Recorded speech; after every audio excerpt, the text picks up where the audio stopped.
Nalaman ng tungkol sa Pompey noong ika-18 siglo. Nakita ng mga manggagawa ang mga pader at sulat. Una, hinukay ito para sa mga estatwa at yaman.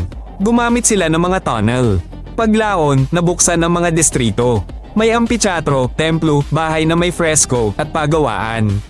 Nagbago ang paraan sa paglipas ng panahon. Hindi na inalis ang magagandang bagay. Iniingatan na ang bawat patong. Libo-libong bagay ang natagpuan, ngunit nawala ang impormasyon dahil sa dating paraan. Ngayon, maingat na binubuksan ng mga arkeologo ang bagong zona.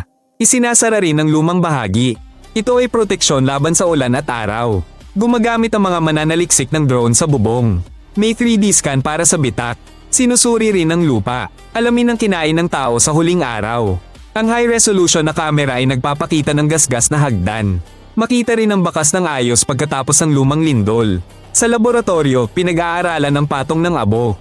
Para maibalik ang pagkakasunod-sunod. Milyon-milyong turista ang pumupunta rito taon-taon. Kaya naglalagay ng ruta at limitasyon. Hindi masira ang fresko at mosaic. Ang layunin ay ingatan ang natagpuan. Ikwento ang kasaysayan ng buo. Panoorin ang buong episode sa aking YouTube channel.